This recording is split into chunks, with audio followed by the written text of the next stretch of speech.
Halo, jumpa lagi dengan WA Channel pembelajaran tentang Minitab, ya, One Point Lesson, Minitab. Ini untuk pemula ya tentu saja. Tapi nggak apa-apa, kita belajar bersama-sama. Mudah-mudahan dengan ilmu yang sedikit kita dapat petik manfaatnya. Oke, kemarin kita sudah bahas tentang Pareto diagram, histogram, dan yang lain ya. Ya tentu saja ada di video sini di channel ini, teman-teman bisa lihat. Hari ini kita akan coba diskusi tentang rancak. Karena waktunya biar nggak terlalu panjang, maka scatter diagram dan box and whisker plot akan saya split di video yang lain. Untuk itu teman-teman biar nggak ketinggalan video saya, silahkan like, subscribe, komen, lonceng notifikasinya dihidupkan biar tidak ketinggalan dengan video-video saya yang lain. Sekarang kita membahas tentang rancak. Mungkin teman-teman sudah nggak asing lagi dengan model tampilan grafik seperti di layar ini ya. Rancak itu apa sih? Rancak adalah garis grafik dari tiap-tiap data disusun menurut urutan waktu. Jadi garis grafik dari tiap-tiap data yang disusun menurut urutan waktu. Kita bisa mingguan, bisa bulanan, bisa harian, bahkan bisa tiap jam. Dan yang kedua, rancak itu menunjukkan bagaimana tiap-tiap data bergerak dari waktu ke waktu. Sehingga rancak membantu mendeteksi kecenderungan, pergeseran, dan pergerakan dari tiap-tiap data ke data yang lain. Ini sangat penting bagi teman-teman yang sedang bekerja di perusahaan maupun sedang mengamati progres proyeknya. Rancak sangat membantu dalam pekerjaan ini. Ini adalah contoh tampilan rancak, ya. Di mana di sini ada data. Ini contohnya adalah jarak tempuh ya, jarak tempuh per minggu itu seperti apa pergerakannya, naik turun seperti ini ya. Ya nggak mungkin beraturan kalau kita memplotkan data. Ya, misalnya kita punya data perjalanan kita setiap hari, misalnya kita bisa mengukurnya, atau mungkin ketika kita sedang berolahraga berapa kilometer kita bersepeda setiap hari Minggu, itu bisa kita buatkan rancak seperti ini.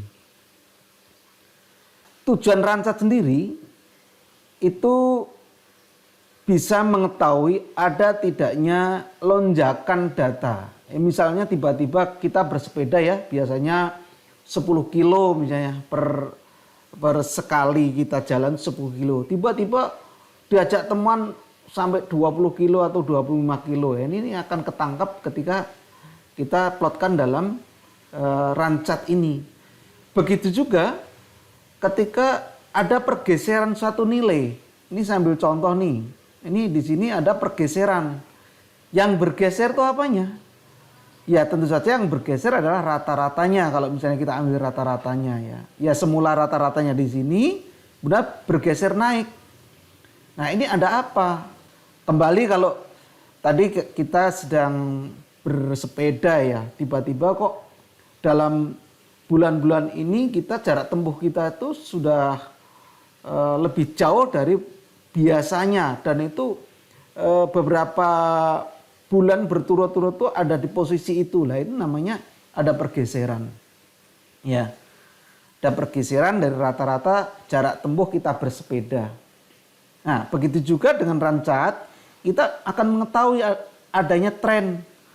Apakah tren itu naik atau turun misalnya ya. Berturut-turut kita misalnya mengukur jarak tempuh kita dalam bersepeda kok semakin hari atau semakin bulan lama-lama kok semakin jauh ya, semakin jauh atau semakin turun atau semakin berkurang jarak tempuhnya itu akan tertangkap di rancat. Jadi tujuan rancat adalah, pertama saya ulangi, akan tertangkap jika ada data yang melonjak, ya, tidak seperti biasanya atau di luar dari kebiasaan, atau adanya pergeseran dari nilai rata-rata. Begitu juga adanya tren, baik tren naik maupun tren turun. Kita coba akan simulasikan rancat ini menggunakan Minitab. Di sana rancat nggak ada, adanya time series plot, ya. Rancat itu nggak ada, menu rancat nggak ada, tapi adanya time series plot.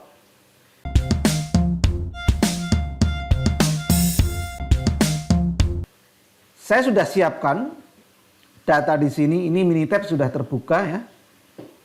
Minitab sudah terbuka. Datanya saya taruh di kolom C14, yaitu saya beri nama jarak tempuh. Ya, misalnya jarak tempuh kita itu setiap minggu kita bersepeda kita catat, ya, kita catat terus sampai ke bawah sini, ya, sampai beberapa minggu. Nah, dan kita akan tampilkan rancatnya seperti apa. Graph time series plot. Ini ya, time series plot. Oke, pilih yang simple. Oke, di sini kalau tadi yang akan kita masukkan di C14, maka jarak tempuh kita select ke sini. Oke, jarak tempuh sudah dipilih sebagai series, dan teman-teman bisa kasih label kalau mau. Kalau nggak mau ya bisa ditinggalkan atau dilewatkan. Data option boleh, kalau kita misalnya mau bikin grup, kalaupun enggak ya kita bisa lewatkan. Dan oke saja. Ini adalah tampilan jarak tempuh yang sudah kita catat setiap hari Minggu kita bersepeda. Datanya seperti ini. Ini terlihat ya, terlihat bahwa jarak tempuh kita, ya, mulai minggu-minggu pertama sampai dengan minggu ke-20 itu di rata-rata sekitar 10 km. Kemudian minggu 21 dan seterusnya itu mulai naik, ya, sampai dengan minggu ke-29 ya, kira-kira 29. Itu terjadi pergeseran rata-rata semula 10 km jarak tempuhnya menjadi 20-an kilometer, ya, per sekali bersepeda. Kemudian turun lagi di minggu-minggu berikutnya, kembali normal seperti minggu-minggu sebelumnya, yaitu rata-rata 10 km. Kira-kira itu gambaran rancat yang bisa kita buat. Mudah ya, teman-teman bisa praktekkan dengan cepat. Ini nggak sampai 2 menit kalau bikin rancat dengan bantuan Minitab. Baik, terima kasih sudah mengikuti video saya. Kalau video saya ini ada manfaat bagi teman-teman, silahkan share ke teman-temannya, biar yang lain juga bisa mendapatkan manfaatnya. Dan jangan lupa like, komen, share di video saya, ya, di channel saya, sehingga teman-teman setiap kali saya mengupload video yang baru tidak ketinggalan. Terima kasih, sampai ketemu di lain kesempatan. Tetap jaga kesehatan, tetap belajar, dan tetap semangat.